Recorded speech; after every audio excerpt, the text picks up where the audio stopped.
Good evening and welcome to News Channel 8. I'm Jerome Aegean, and these are some of the top stories we have for you tonight. The F.B.I. raids a V.I. senator's office on St. Thomas. A man is found dead in La Grande Princess. And brand new correction officers. These stories and more up next on News Channel 8.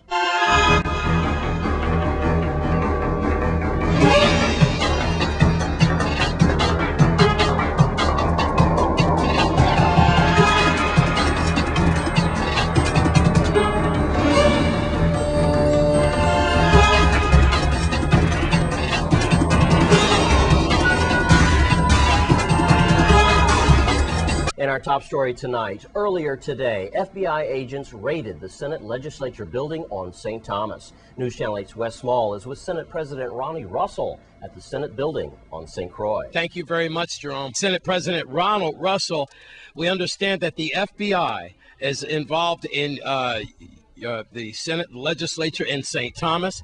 Police, sir, the entire Virgin Islands is kind of going nuts. All kinds of rumors and allegations about the possibility that they are inside one of your co-senators' office.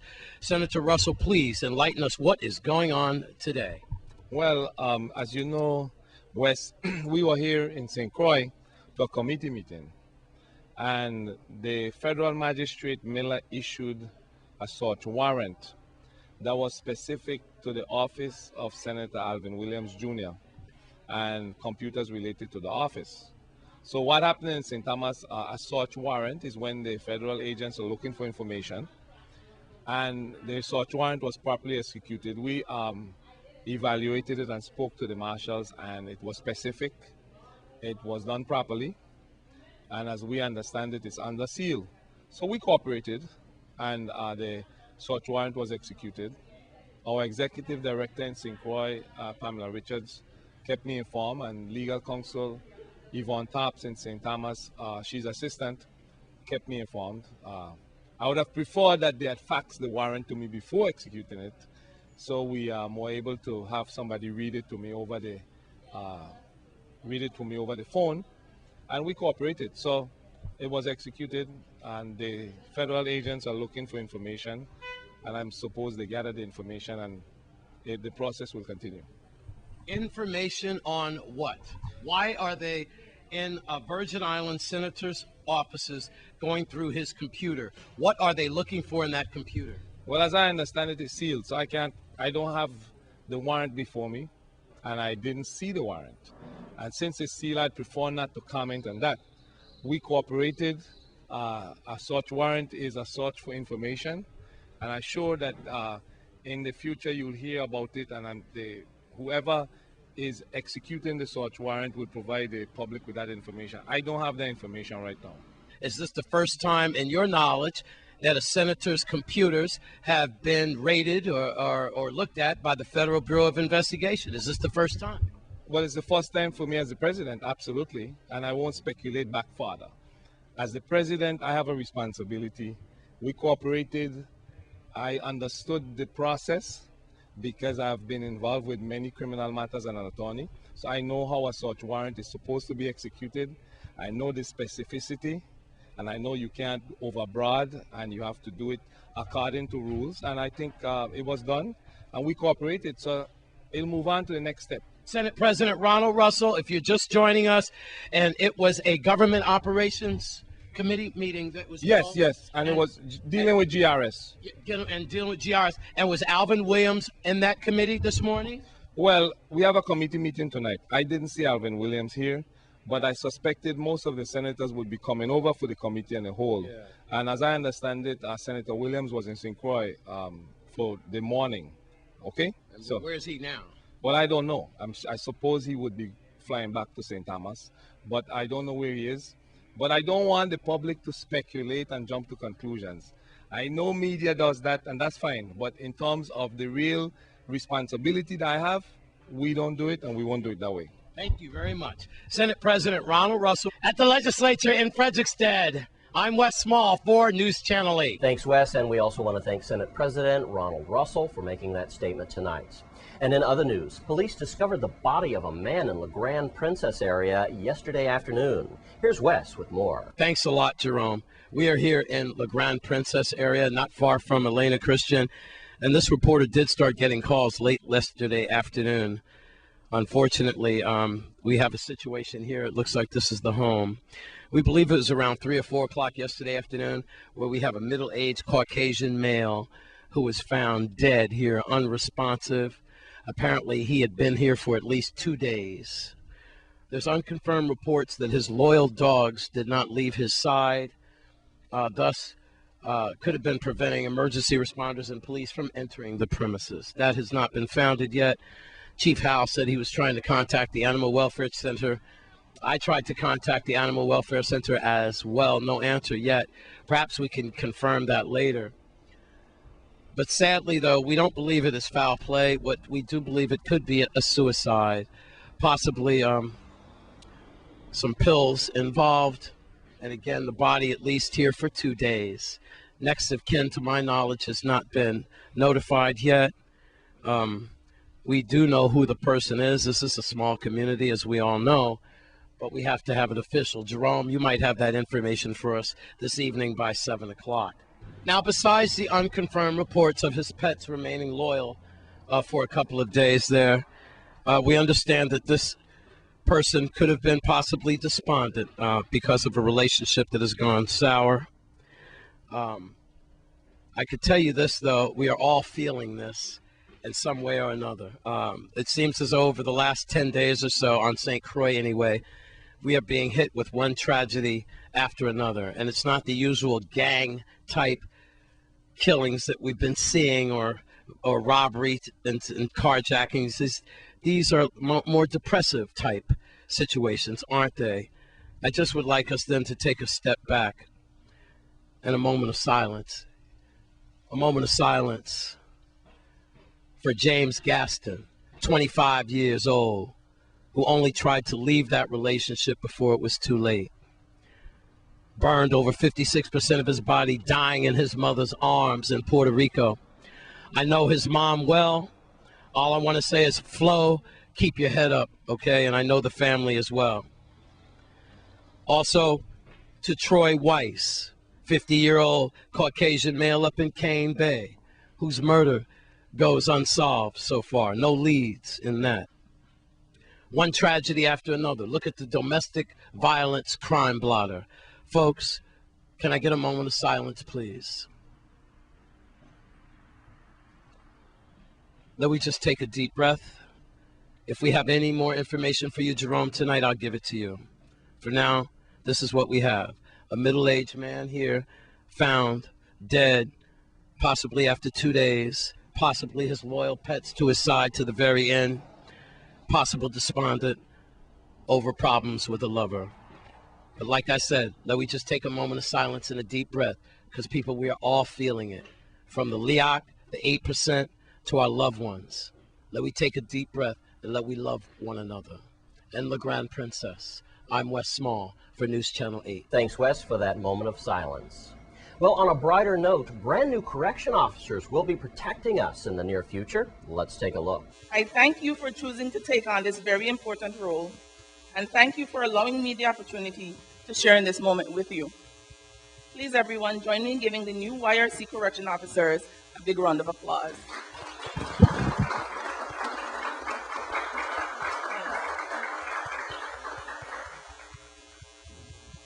Your friends will test you. The Bureau will test you. Family members will test you. The residents for whom you will have assumed responsibility will test you too. So it's important for you to be on the lookout for the test, and they're going to be one of life's regulars, and how you deal with them will determine your success or failure on the job. This is what I hope that at Human Services in the Division of Juvenile Justice at the Youth Rehabilitation Center, that you will get a welcome, that we will give you a big hug, and maybe we will only figuratively and not literally take off your shoes, but we will do what's necessary to make you feel welcome and to be a part of the family. And so God bless you, and I wish you just the most success. One, Versaril. Nicole Orr. Sharzade Amrani. Avina Douglas. Zoraida Martin. Jamal Rogers. And best of luck to those new correction officers. But before we go to a break, on last night's newscast, we did a story on former F.B.I. PD Commissioner Ramon Davila being arrested. However, News Channel 8 was inaccurate. Ramon Davila was indicted and not arrested. Remember, all parties are innocent until proven guilty. We here at Channel 8 apologize to Ramon Davila and his family for this error on News Channel 8's behalf. And when we come back, your Caribbean Report, Crime Stoppers, and more. Stay with us.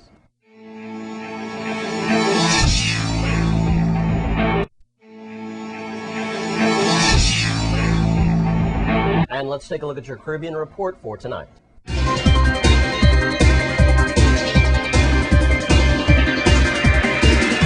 In your Caribbean Report tonight, we start in road town Tortola, where the long-standing sewage issue of the British Virgin Islands continues to be a major eyesore for the territory. And according to one political candidate, everyone should be blamed for allowing it to continue, and the National Democratic Party will assume responsibility and ensure that it gets fixed. Pastor Claude Skelton Klein was outlining how the National Democratic Party will address the sewage dilemma in the territory, speaking particularly to the lack of legislation to ensure that yachts do not dump sewage into the territorial water. We have a situation throughout the BVIs where we market ourselves as the sailing capital of the world, and there's no legislation in place to prevent yachts, sporting boats, or any other kind of boat from allowing them to dump their human waste into our waters. According to the 2nd District candidate, Mornings alone charter 8,000 yachts a year sailing throughout the BVI waters, and each yacht produces some human waste of 25 gallons a day, which are dumped or flushed into the BVI waters. Pastor Klein declares that one of his first actions when sent into the House of Assembly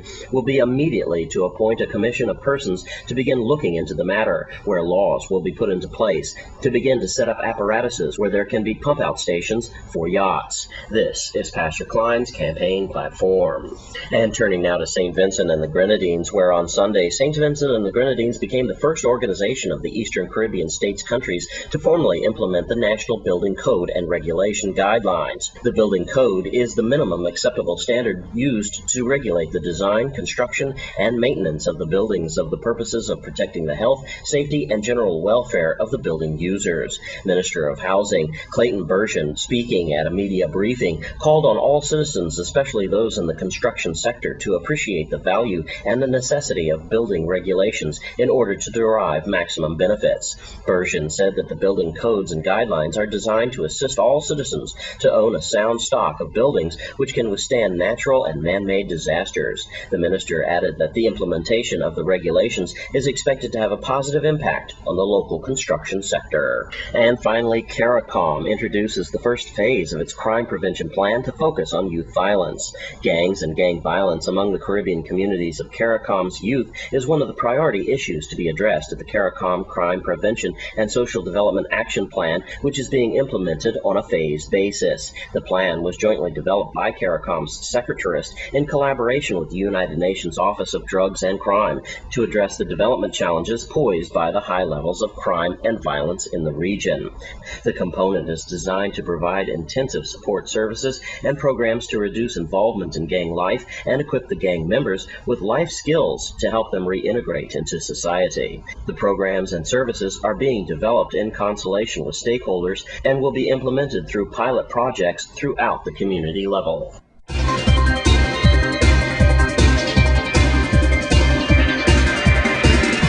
And that's your Caribbean Report for tonight. And detectives on St. Thomas have issued wanted posters for 2 suspects in unrelated cases. Here's Virgin Islands Police spokesperson Melody Rains with more. Criminal Investigation Bureau detectives on St. Thomas have issued wanted posters for Victor Rosa and Edgar Rodriguez in unrelated cases. Detectives are seeking the public's assistance in locating these suspects. Victor Rosa, age 31, also known as Victor Rolando Rosa Nieves, is wanted for domestic violence related retaliating against or threatening a witness who is his wife. Rosa is 6 feet tall, has a light complexion, and weighs about 195 pounds. He wears his straight black hair in a long ponytail. He was born on Puerto Rico, and his last known address is the Guinea Grove Apartments community on St. John. Victor Rolando Rosa Nieves may be on St. Thomas or on St. John.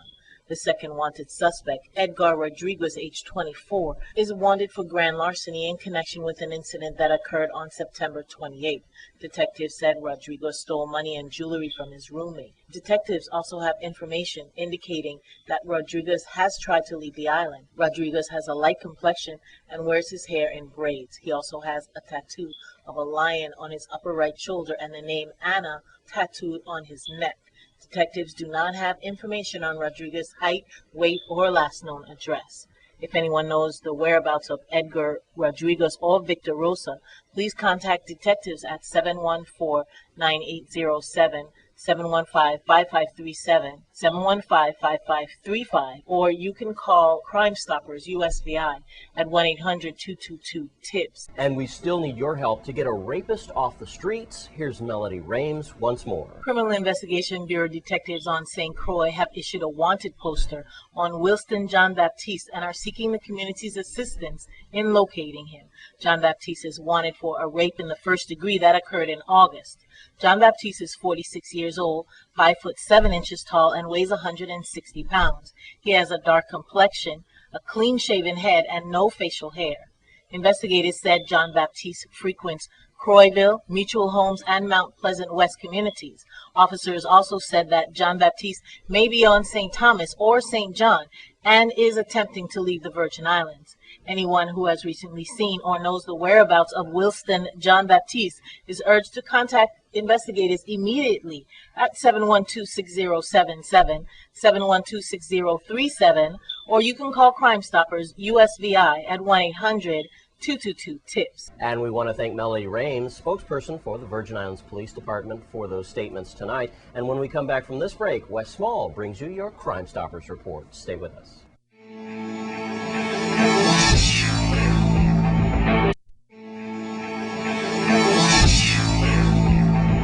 And here's Wes Small in for Judy Fricks with your Wednesday Crime Stoppers report. Thank you very much, Jerome. Sitting in for Judy Fricks. Let's do Crime Stoppers here at Rainbow Command. Police need your help because it was just Thursday, September 29th, around 9:30, that a resident found the lifeless body of 50-year-old Troy Weiss on the North Shore Road in the State Cane Bay. You've seen me do that story a couple of times so far, folks. We need to put this to a closure. His body was found at the entrance of a dirt trail, just a few feet from the water's edge. Now, Troy apparently was walking home from Bogey's Bar and Restaurant, and he was seen from some of the other restaurants on the beach as well. He didn't deserve to go like that. He was stabbed multiple times in his upper body, just left in the driveway, just like a piece of meat. Please, get his killers off the streets. St. John, Tuesday, September 20th.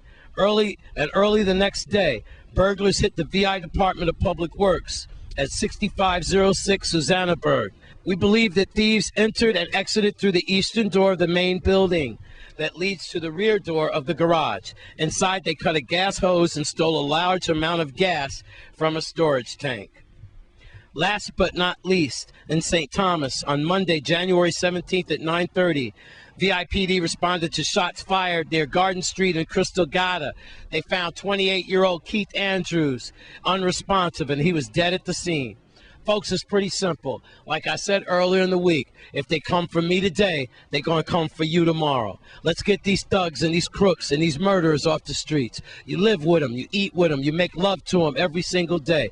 Do the right thing and call Crime Stoppers, or they're going to turn on you next. 1-800-222-TIPS, 1-800-222-8477, or you could always call 911. At Rainbow Command in Frederickstead, I'm Wes Small for News Channel 8.